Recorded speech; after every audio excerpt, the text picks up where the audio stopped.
Well, we know Josh Hader and Ryan Presley make the most dangerous back end along with Abreu. But what did Presley say? Did they talk to him? We're going to discuss the Presley-Hader union and how this is going to push the Astros to another championship run on this edition of Locked On Astros.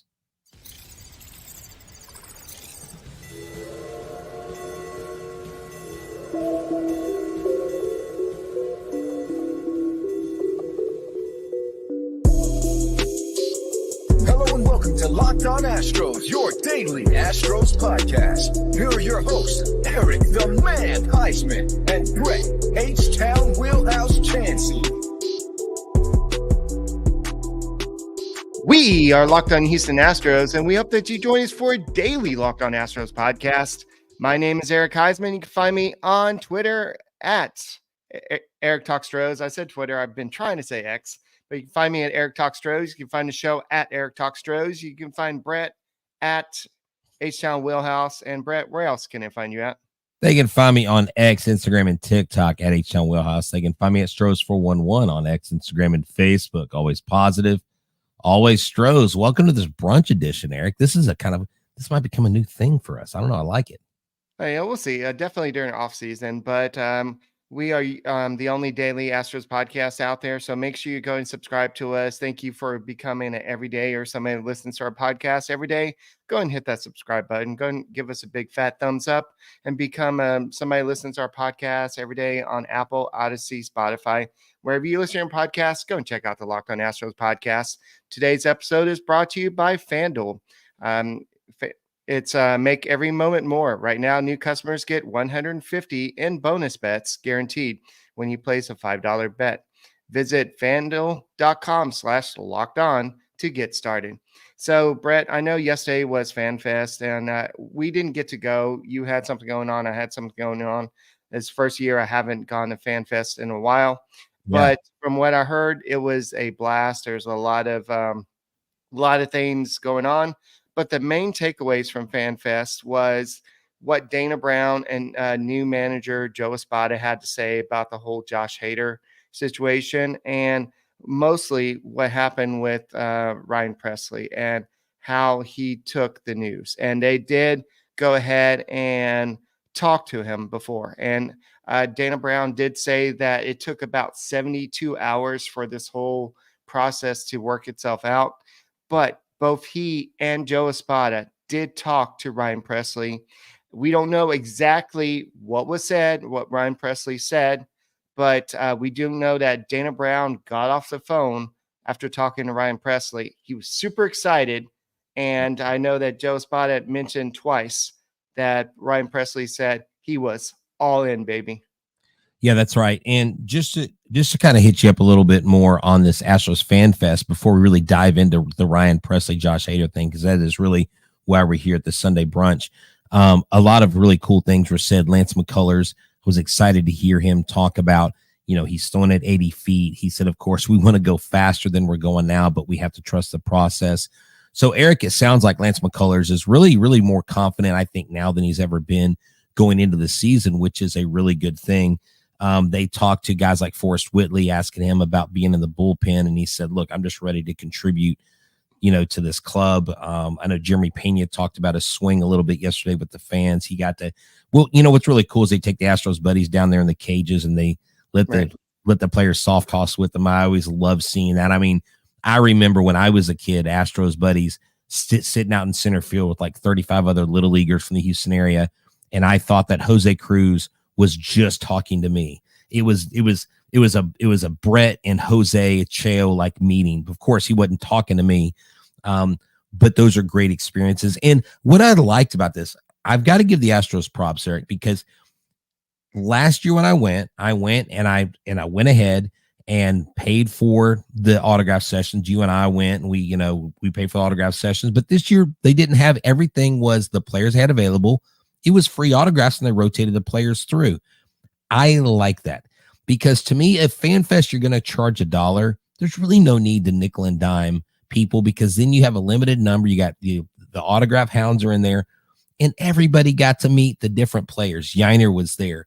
Carantini was there. You didn't have Altuve or Verlander, but most of the team was there. Kyle Tucker, Hunter Brown, Jeremy Pena, Yainer Diaz was there. So that was really neat to see that these young Astros fans, these veteran Astros fans got to go and get to know the team this year. And even some of the minor leaguers, some of the guys will probably be starting out in AAA. And it was just really, really cool to see. Friend of the show, Peter Mashinsky was there.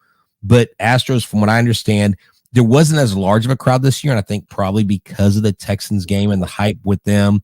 And it was cold. And so there are a lot of factors there, but it was neat. The ones that I know went, my friends that went said they absolutely loved it. Yes. Also, Jeremy Pena said that his offseason focus has been becoming a more consistent hitter. He hinted at some swing tweaks and mechanical adjustments, but said we'll have to wait till spring training to see what he's actually. It's not going to go out there. Yeah, with all these people in the field, let me show you what I've done. So Right. Yeah. So a little bit later on, we're going to save this for later in the show, but we'll definitely talk about what Dana Brown had to say about extension talks. But I do want to go and highlight mostly what happened. Oh, also, Ken Caminiti and former Spanish radio broadcaster Rene Cardenas have been elected to the Astros Hall of Fame.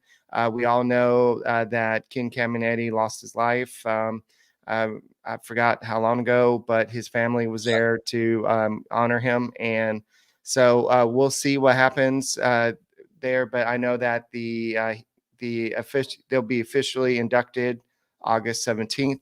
So Ken Caminiti was one of those guys that would go out there and just give his all at third base.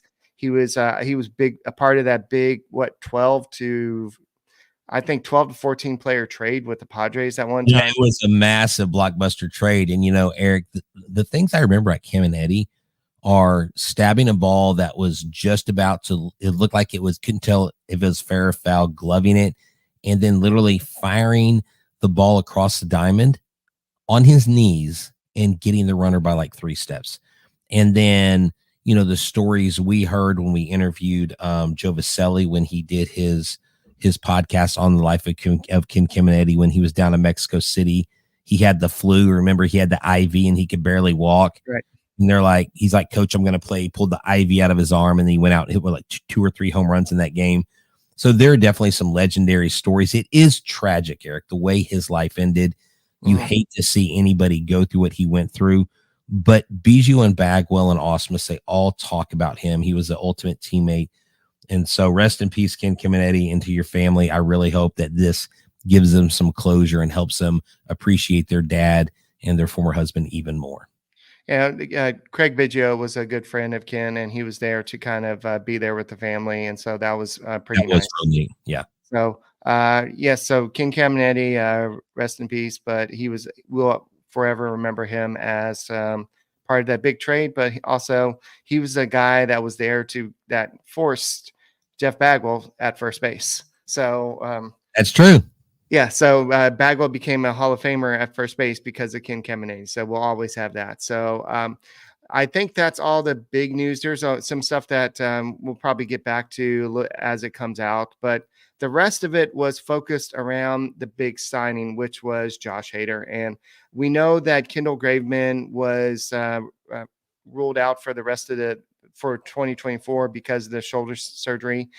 This is something that a lot of people speculated. Well, the Astros thought that they were okay with Graveman, but then maybe they need to go out and get another reliever. We talked about Neris. I know that Phil Maton is not getting a lot of interest out there, so the Astros could have got him for cheaper.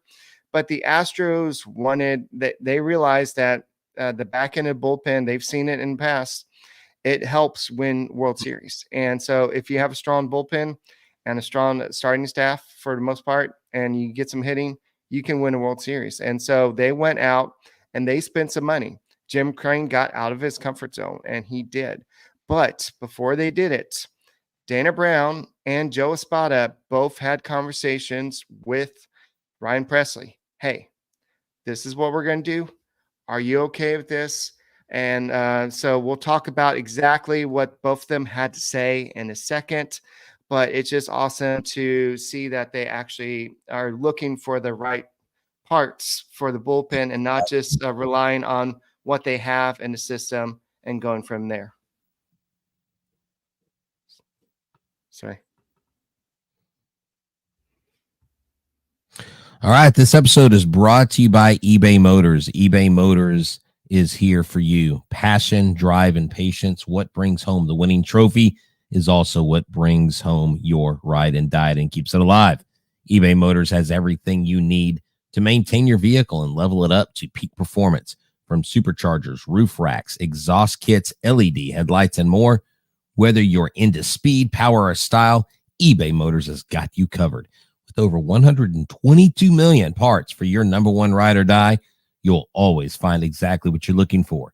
And with eBay Guaranteed Fit, your part is guaranteed to fit your ride every time or your money back. Because with eBay Motors, you're burning rubber, not cash.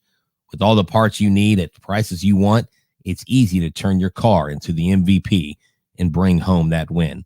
So keep your ride or die alive at ebaymotors.com. Eligible items only. Exclusions apply. eBay Guaranteed Fit. Only available to U.S. customers.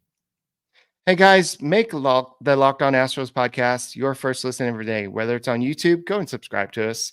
But go and check out Locked On Sports Today. It's the first ever 24/7 streaming platform on YouTube that has not just baseball, but all the sports out there. I know that if you're watching this channel, you probably love baseball, but the Texans played a game yesterday.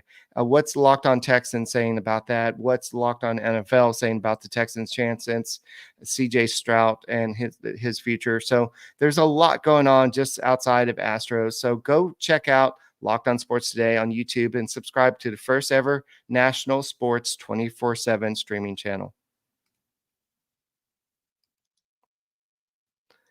So, Brett, I know that we got a lot to talk about, but I want to go ahead and put this up.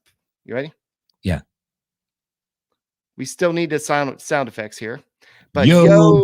So, no, yeah, we'll get it. I'll get with Mark. I'll get with Mark Drew, and I'll cook up something good for us, man.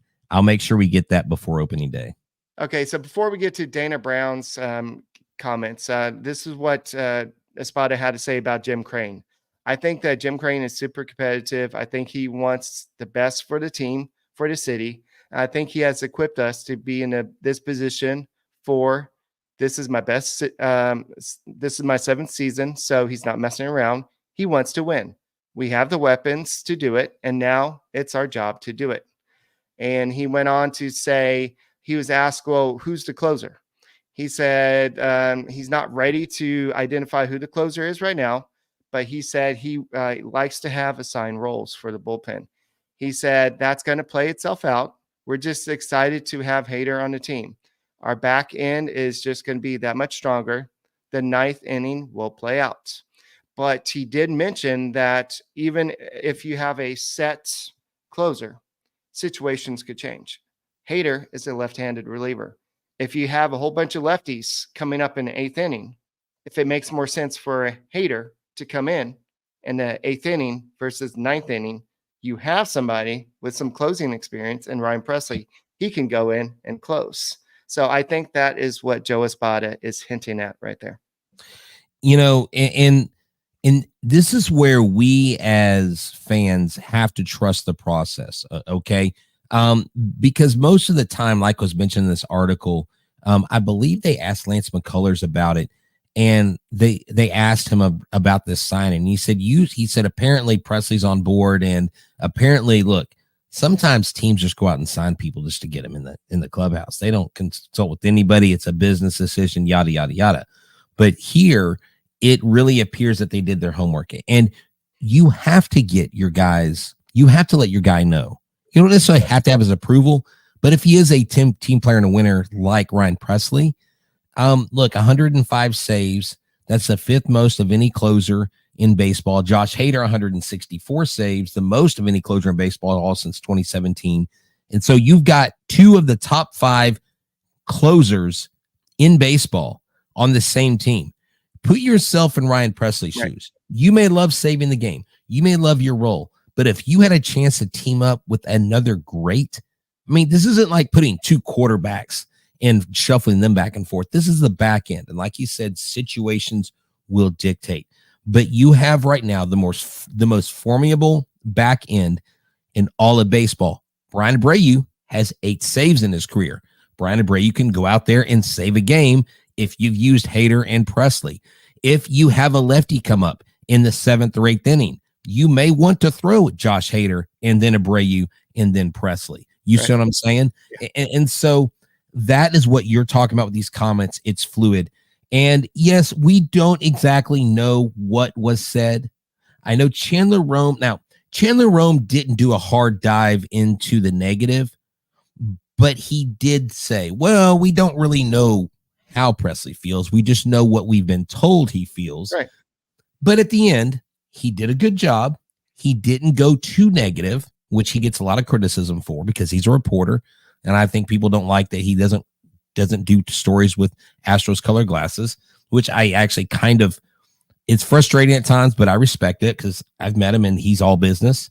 But at the end, he really wrapped up his article, and I actually quoted it on a tweet recently. It says right here that, hold on, I thought I had it pulled up. It's literally the very last thing. I hung up the phone and I was excited, Brown said. This guy will do whatever it takes to win. I got more excited about it. Right. When Dana Brown tells us something like that, Eric, that's not something you lie about. You know what I'm saying? If there was tension, I think they were like, hey, look, Press is on board with it. He's our guy. He understands he's going to do what it takes to win. I think the fewer comments you hear from this, the more worried I would be. But I'm trusting the process. I think this is one heck of a move. And I've got another point, but I'll get to it here in a second. Yeah, just to go off, I could read this whole quote, but Espada basically just went into what I just said. But he said, we have an elite bullpen, elite 3 guys that could close at any time.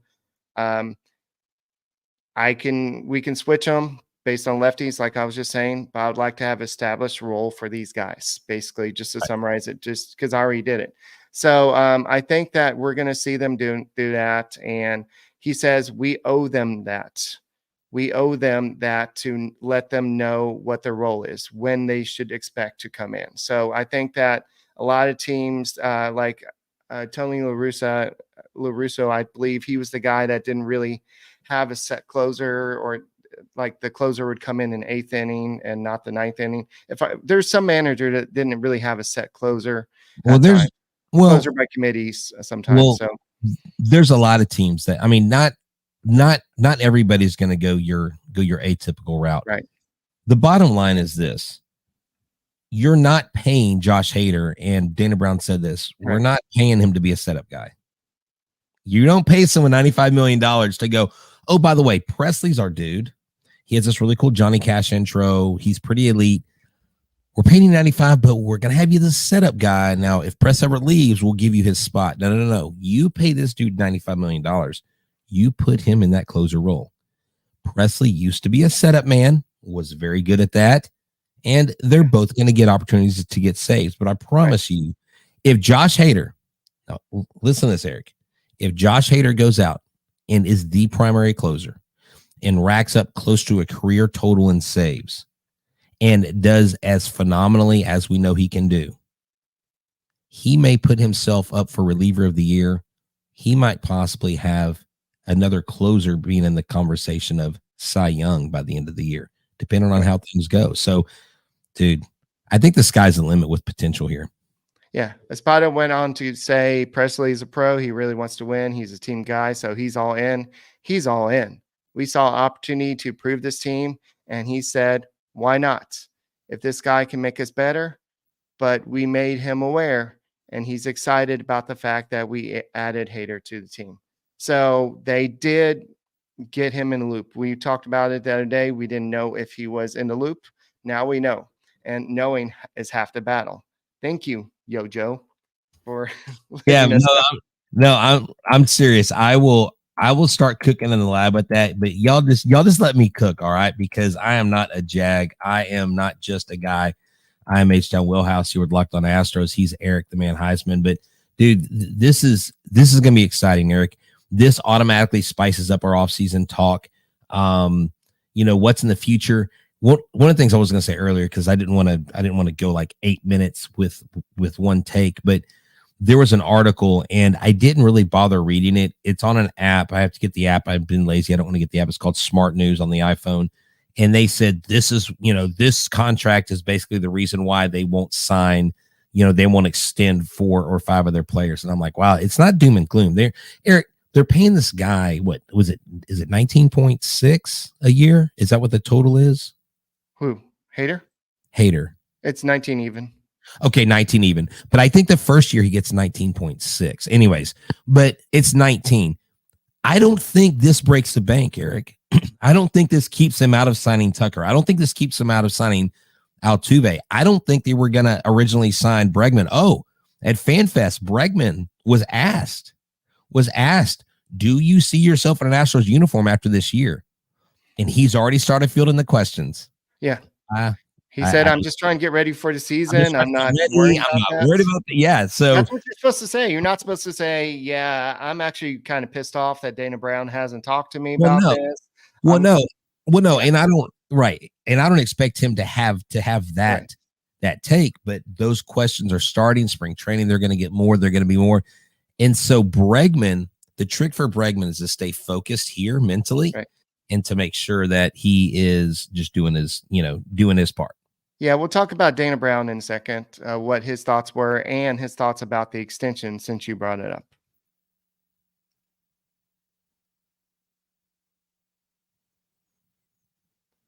Guys, thank you for making Locked On Astros podcast your first listen every day. Whether it's on YouTube, go ahead and subscribe to us, but go ahead and check out Locked On Sports today.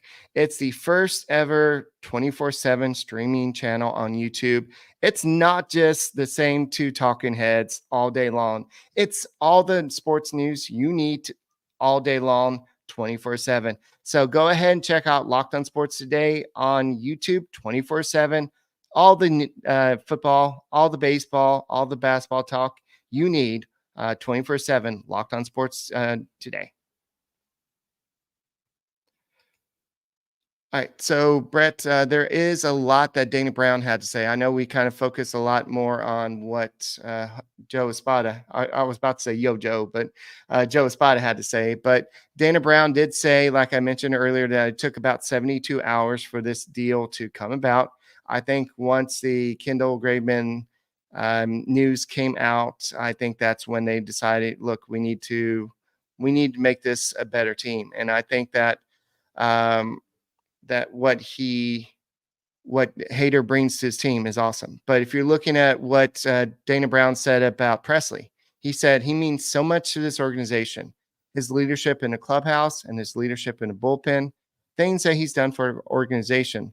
All postseason saves and all of the in-season saves. He's just been a pillar. But I want to talk to him because I know it's the right thing to do. And he's, like you said, he's a true professional. I hung up the phone. I was very excited. And so this is the third time. I said it earlier. You said it. And then I said it again. Dana Brown was very excited about getting not just Josh Hader, but that Ryan Presley was in. And so that's a big key. No, yeah, definitely. So Presley, 90 regular season saves, a 141 ERA plus, a .9850 whip, became the full-time closer back in 2021. 22, get this, he has not allowed a run in 22 2/3 postseason innings and has more playoff saves than any closer in franchise history.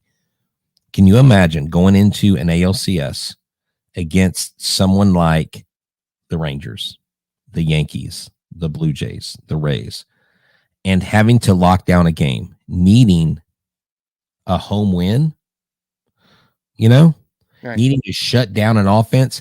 Our pitchers, I believe, last year averaged 6 to 6.5 innings per start. This right here takes the stress off of Presley of being the guy night in and night out. Last year he dealt with a couple things with his neck and things like that. This takes, I think, a little bit load off of him. Well, I guess a lot. And it takes a load off of the starting pitchers, Eric, because we know we have two guys coming back. They're going to need to be stretched out once they come back in Garcia and McCullers. But you've got guys now. It's not like they had pressure before. The offense is more powerful. Your back end is stellar. And you know what? We didn't go spend $800 billion and have to buy a planet just to put 2 players on our team Right. and say we're going to go to World Series because we got Ohtani and Yamamoto. Y'all keep spending. Y'all keep doing your things, LA and New York. We'll do things the way H-Town does them. I promise you, we are one of the most formidable opponents to be looking at for a 2024 World Series. And I have no doubt in my mind. Yes. So I know that Dana Brown also went on to kind of say that, I mean, this is not an official deal. He's still got to pass a physical, but normally the team is kind of hush-hush about this, but they're at FanFest. And so what are you going to do? Avoid the question? I mean, it's out there. Right. You've got to address it. No, well, look, I've heard this phrase and I vehemently disagree with it. Because of Kendall Graveman's injury, Hader is Kendall Graveman's replacement. He's not. Kendall Graveman's not a closer. They were going to get Hader whether Graveman was here or not. I mean, because Kendall Graveman's salary is still being paid. It doesn't matter. I'm telling you, Hader's role on this team has nothing to do with Kendall Graveman's injury. It has nothing to do with Kendall Graveman. Because, right? Yes and no. I think I think it made the necessity more. It made them need to go out there and do it more, because they need another arm in the bullpen. But I think if Graveman was a former closer, so he technically, if he is like top of the line Graveman, he is a closer. So I guess that makes sense. But to me, honestly, I look at a more comparable move would have been Hector Neris to the Astros because of Graveman. I think they've been eyeing Hader this entire time. In other words, what I'm saying, and I may be totally wrong. This is just my thoughts. For the price to come down. And I think the price did come down. And I think they're right. They're not just looking for 2024. They're looking to extend this window. And that's what Jim Crane did. He extended this window. And so that leads us into our next conversation. We've got some expiring contracts. Alex Bregman was asked about his contract that's expiring after this year. You have Jose Altuve, whose contract is expiring after this season. None of those, neither one of them has had a conversation with the That's right. And I thought that was interesting. Eric, I want to throw this comment up here because we've got I think he's a new viewer. A rookie manager has never won a World Series in baseball history. Right. But have you had a manager take over from bench coach after being with the team during 3 World Series appearances, one of which they won? Yeah, I don't think you've ever had that. Okay. So I think really honestly that it's not going to depend on whether Joe Espada is a first-year manager or not. This team's built to win. So you know what? Records are meant to be broken, and there's first time for everything. You just bookmark it. I'm pretty sure the Astros can get the job done. So I just put it down there. Dan Brown said he has not had any extension conversation with Jose Altuve or Alex Bregman. Kyle Tucker said that he and the Astros did not have any long-term extension discussions during the arbitration salary exchange deadline. So we haven't heard from Framber Valdez. So with this, the Astros have gone over the luxury tax threshold, at least the tier 1. They are 3.6 million away from tier 2, which is where the fines go up a lot more. The penalties go up a lot more. So the question is, are the Astros going to go all in and just Jose Altuve? That is a must. You've got to. This guy should be a Houston Astro for life. But does Hader, you giving him $19 million per year, does that take away from Alex Bregman now? Does that take away from Kyle Tucker? And so I know Willard says go get Blake Snell, but the problem is if you do that, you can go ahead and just shoo out those other guys right now. I think no matter what this team does, Jose Altuve is going to be Houston Astro. There is nobody can convince me unless it was God himself. The only person that could convince me Is God saying, I know the future. Altuve's not, I'm just not going to believe it. Altuve's going to be an Astro. Right. Tucker, they're going to get it done. This to me shows Crane's willing to pay. Bregman more than likely is going to go get that bag.